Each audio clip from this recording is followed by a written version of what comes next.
Okay, we're back with 1 Samuel chapter 26. David spares Saul again.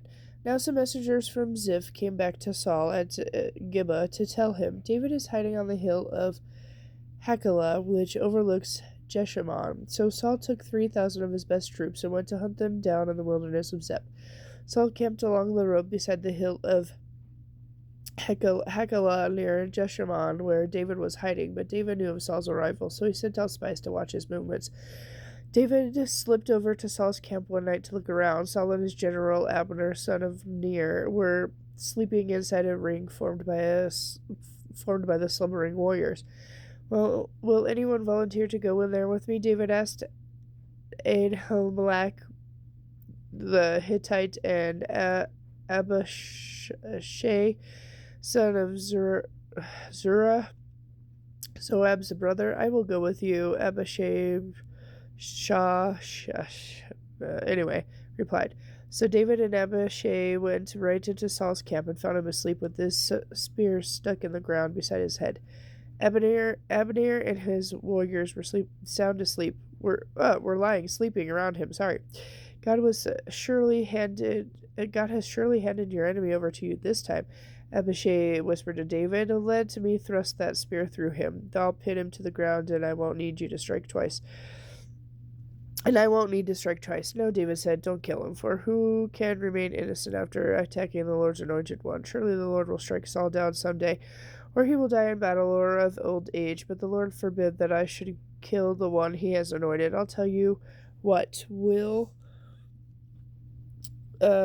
take his spear and his jug of water and then get out of here. So David took the spear and jug of water that were near Saul's head. Then he and Abishai got away without anyone seeing them or even waking up, because the Lord had put Saul's men into a deep sleep.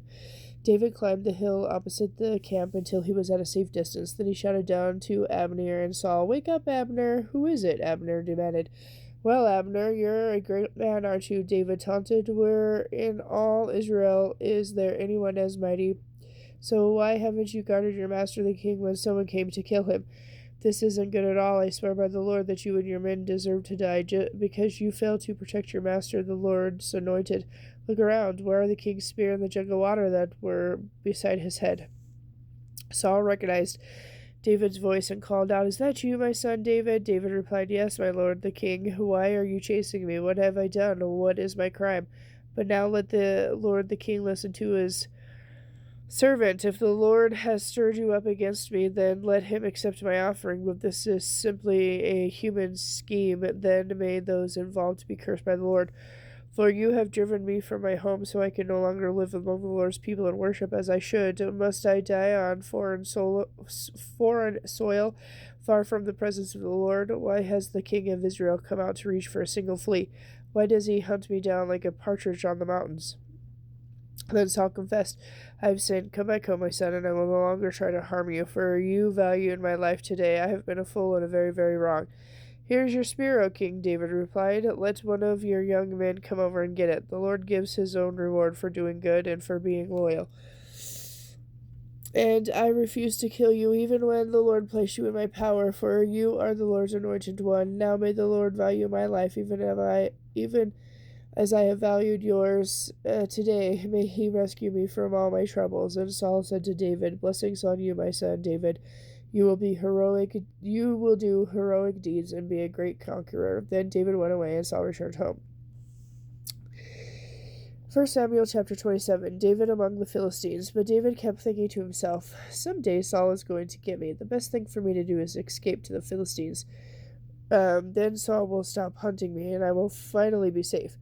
So David took his 600 men and their families and went to live at Gath under the protection of King Achish.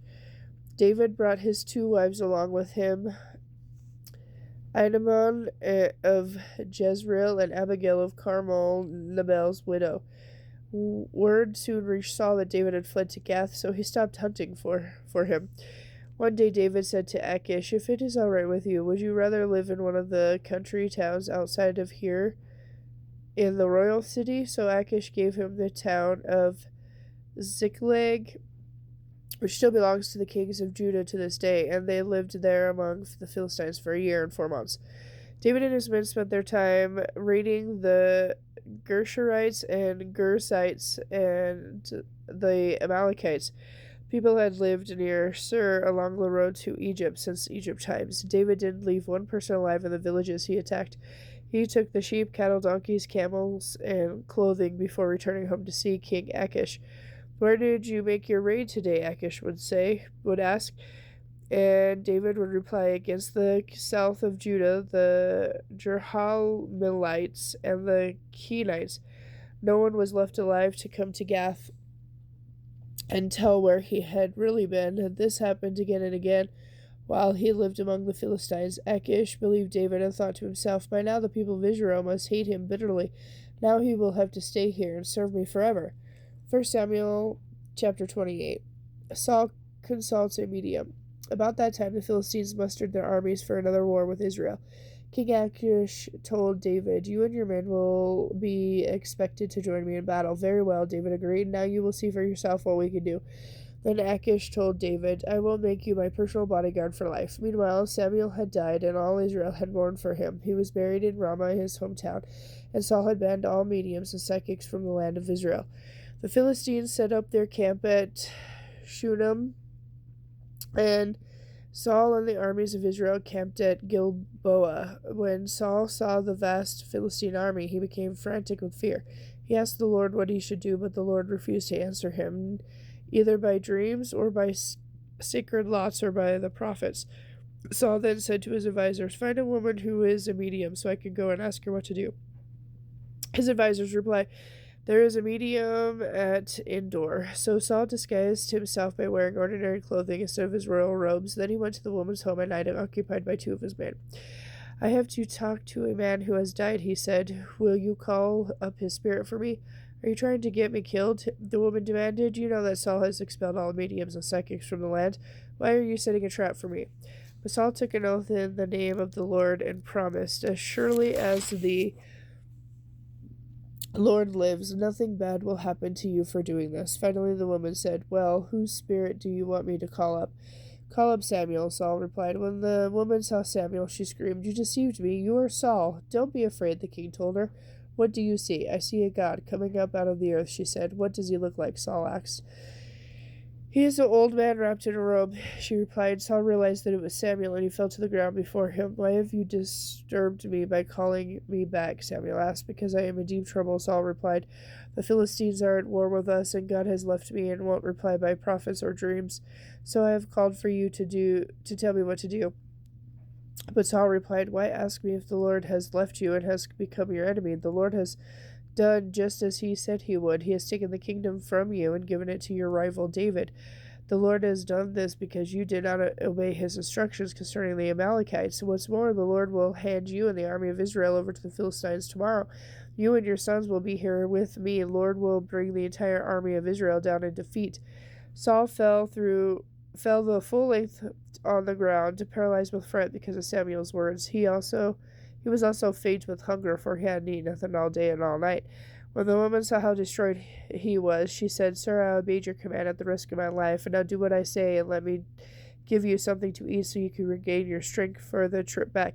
But Saul refused. The men who were with him also urged him to eat, so he finally yielded and got up from the ground and sat on the couch. The woman had been fattening a calf, so she hurried out and killed it.